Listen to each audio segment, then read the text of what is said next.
Bonjour, c'est Cindy Dauvin et bienvenue dans le tête-à-tête QVT. Avec mes invités, nous allons aborder des thèmes en lien avec la qualité de vie au travail. Merci Isabelle d'être avec nous aujourd'hui. Vous avez travaillé dans beaucoup de domaines et vous avez une vie professionnelle très variée. Pouvez-vous nous parler de votre parcours et de tous vos projets ? Alors, oui, effectivement, un parcours assez long puisque je vais bientôt avoir 57 ans, donc une grande vie professionnelle très, très remplie. Alors, je suis coach de dirigeants aujourd'hui. Je suis également conférencière professionnelle en entreprise et dans les institutions. J'ai également une plateforme de e-learning et je me passionne pour tout ce qui est digital, innovation, transformation des entreprises. Il y a 3 mois, vous avez créé votre podcast « 3 raisons Oui, d'espérer ». Est-ce oui. que vous pouvez nous en parler un petit peu ? Ah, ben alors ça, c'est un coup de cœur et un coup de blues. Ah, J'associe les deux. J'associe les deux. Ben, l'idée, elle est née en fait pendant le premier confinement. Je voyais autour de moi, en discutant avec les amis, qu'il y avait vraiment des difficultés, une motivation qui était basse, un peu de désespoir aussi chez certaines personnes. Et je me suis dit, il faut faire quelque chose. Comme je suis quelqu'un de très agissant, j'aime pas rester à ruminer. Et donc, j'ai lancé cette initiative 3 raisons d'espérer qui a pour objectif de faire parler des hommes, des femmes, de tout milieu sur ce qui leur fait se lever le matin, leur donner de l'énergie, d'aller de l'avant et de l'espoir pour l'avenir. super, on adore. Aujourd'hui, on va parler de votre dernier livre, Réenchanter le travail, c'est possible, mais aussi de vos convictions. L Oui. Notre première question, votre dernier livre s'appelle Réenchanter le travail. Qu'est-ce que ça signifie pour vous exactement ? Alors, le titre du livre, en fait, il est double, hein. Il y a un titre principal, il y a un sous-titre qui est Pour en finir avec le désengagement et agir vraiment sur le bien-être au travail. Donc, en fait, cet ouvrage, sa finalité, c'est de donner des moyens, des méthodes, des outils, des approches méthodologiques, donc pour, en entreprise ou dans toute organisation, y compris publique ou parapublique, d'aller de l'avant pour faire se réengager les équipes. Alors, le réengagement, c'est à la fois la motivation, mais c'est aussi les conditions de travail, le bien-être au travail. Très bien. Dans le livre, vous parlez justement de cette notion de feedback, donc de faire des retours aux collaborateurs, mais comment on fait un bon feedback ? Ah là, ça c'est un vaste sujet. C'est un sujet de management, hein. En fait, il faut repartir. Il y a très très longtemps, il y a eu, je ne sais pas si vous vous souvenez, pas mal de théories sur la motivation. Ça date d'au moins 30 ou 40 ans, hein.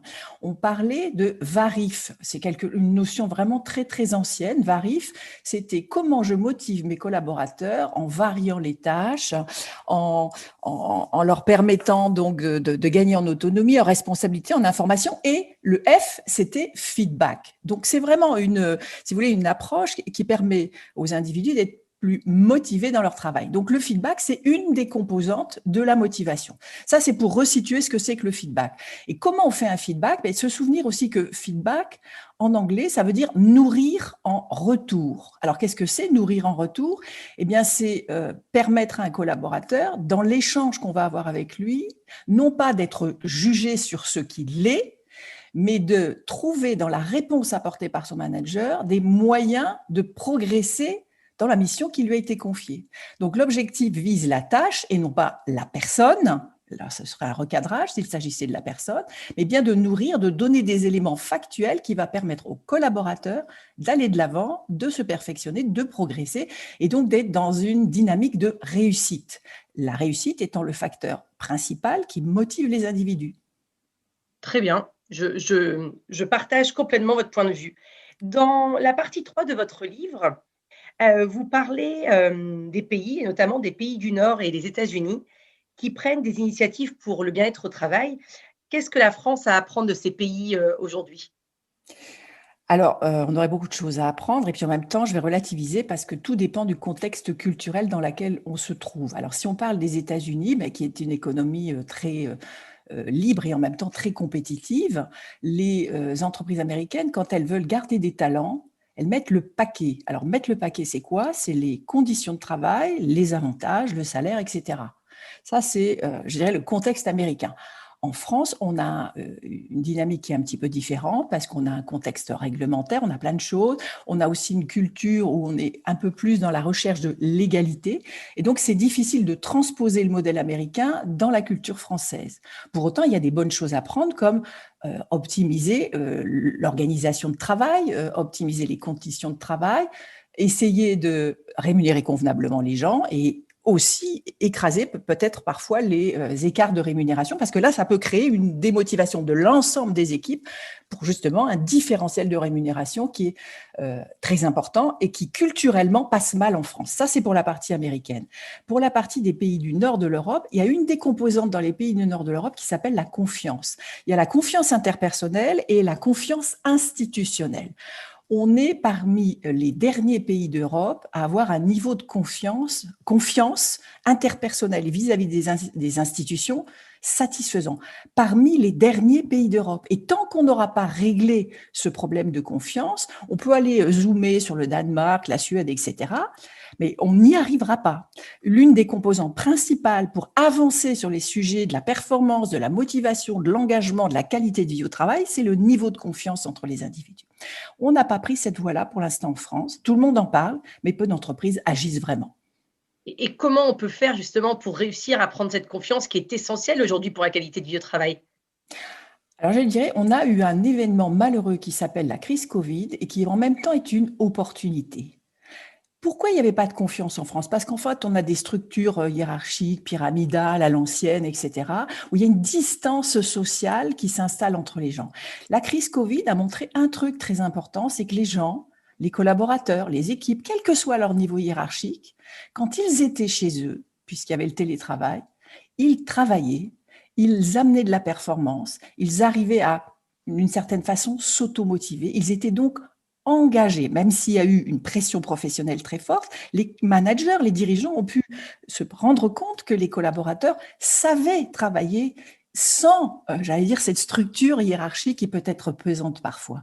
Et donc, en ce sens, c'est une super opportunité parce que la confiance, à ce moment-là, a été présente. Et donc, toute la stratégie aujourd'hui, à mon sens, c'est de garder cette dynamique de confiance qui permet de développer l'autonomie des individus, qui est une demande forte dans toutes les études sur la qualité de vie au travail, la mobilisation des équipes, la motivation et l'engagement. Donc, il y a quelque chose de l'ordre de la confiance qui est maintenant au cœur du dispositif et qu'il va falloir concrétiser par les pratiques de management, les méthodes d'évaluation des équipes, le middle management. On a bien vu que le middle management avait été la clé pendant cette crise de justement ce lien de confiance, ce ciment de confiance vis-à-vis des collaborateurs qui se trouvaient à domicile. Donc, il va falloir revoir un petit peu le modèle classique français qui est un peu élitiste, où on investissait surtout sur le top management, investir à fond sur le middle management, investir à fond sur les collaborateurs d'une manière générale, leur donner plus de possibilités d'initiative, plus de confiance, plus de capacité à créer, à s'investir, à innover, à être aux côtés des entreprises. Je partage votre point de vue et j'espère, comme vous, que le télétravail va continuer. Il n'a pas fait que du mal, il a aussi fait du bien. Ça a permis aux collaborateurs de prendre confiance en eux, de s'adapter et surtout de se dire qu'ils étaient capables de travailler en totale autonomie sans pour autant avoir des managers derrière eux. Voilà, alors il ne faut pas le télétravail à 100% par contre, là Ah non, j'insiste, parce qu'il y a une des notions aussi de base dans la qualité de vie au travail, c'est la relation humaine. Et au travers d'un écran d'ordinateur, on ne développe pas la même qualité relationnelle que dans une réunion de groupe où il y a de l'émotion, du partage, même pour l'innovation. Le fait d'être ensemble, je dirais, dans une dynamique de groupe, change complètement la donne. complètement. Et pour la cohésion d'équipe qui est Mm. aussi essentielle. J'ai remarqué lorsque j'ai lu votre livre qu'à chaque fin de partie, vous proposez un peu au lecteur de faire un point. Est-ce que c'est un format qui est assez original et intéressant? Est-ce que pour vous, c'est une sorte d'autodiagnostic, on pourrait dire? Oui, alors ça c'est ma formation ou déformation professionnelle de pédagogue.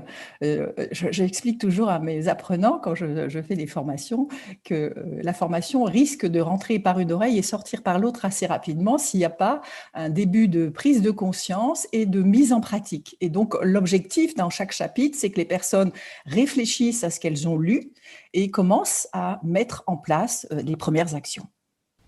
D'accord, ça permet de revenir sur ce qu'on a lu et d'y réfléchir. Et c'est vrai que c'est intéressant. Pensez-vous que les femmes dirigeantes sont différentes des hommes dirigeants? Ça, c'est un vaste sujet, hein, essentialiste pour certains. Moi, je le ramène toujours à la question culturelle.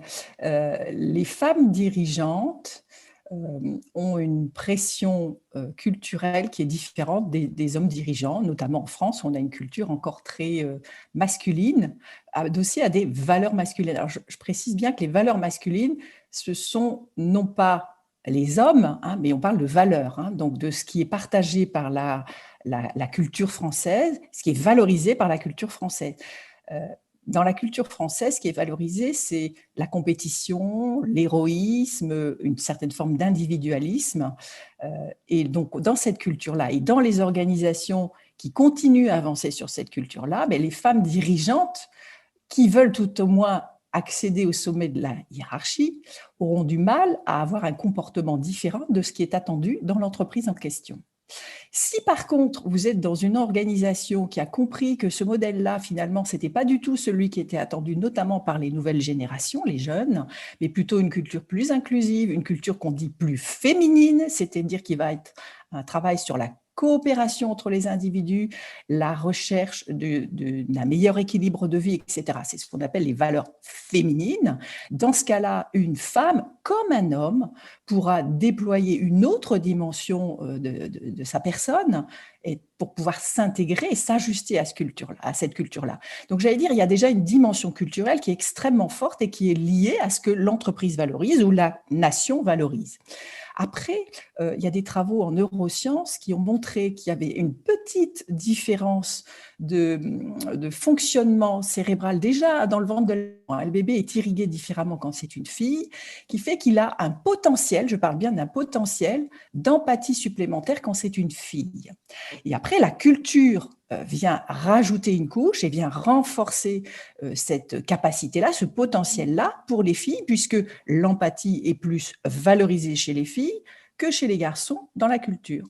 Et donc, il y a une dimension à la fois culturelle, il y a une dimension infime, un potentiel infime de différence dans le comportement à la naissance, j'allais dire. Mais un garçon qui voudrait s'investir sur le développement de son empathie, de son intelligence émotionnelle, va très rapidement, parce que le cerveau est plastique, lui aussi développer cette compétence-là.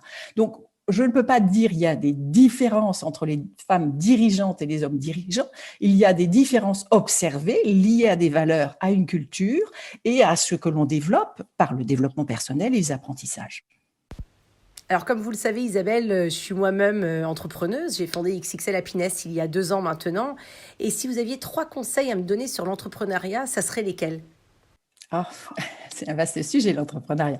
Alors, je dirais, le premier conseil, c'est d'essayer de s'extraire, c'est ce que je dis toujours aux personnes qui basculent du salariat à l'entrepreneuriat, de s'extraire, si vous voulez, du stress lié à l'aléa des revenus, du chiffre d'affaires, de la rentabilité. Dans les premiers temps, il va falloir prendre de la distance par rapport à ça, parce qu'on n'est pas sur un métier dans l'entrepreneuriat où chaque fin de mois, un salaire tombe. Voilà. Donc, il y a une première dynamique qui est celle de cette prise de distance, de savoir rester zen dans les hauts et les bas liés à l'activité économique, et notamment en ce moment où c'est particulièrement difficile. Le deuxième élément, c'est de savoir travailler en collaboration avec les autres. On n'est plus dans un modèle, voyez, où il y avait l'entreprise prédatrice qui tuait l'ensemble de ses concurrents. Je pense qu'aujourd'hui, au niveau entrepreneurial, la force d'un entrepreneur, c'est sa capacité à nouer des interactions et des collaborations avec d'autres entreprises, y compris ses concurrents, pour pouvoir être plus fort sur un marché qui est mouvant. Plus fort, c'est aussi plus de ressources disponibles, de talents, de compétences, d'argent, de locaux, etc. Donc, la collaboration avec d'autres, ce que vous faites aussi au travers de votre podcast en invitant des personnes à dialoguer avec vous. Et puis, le dernier élément, c'est oser. Enfin, c'est assez classique ce que je vais dire là, mais c'est oser, c'est se dire j'y vais.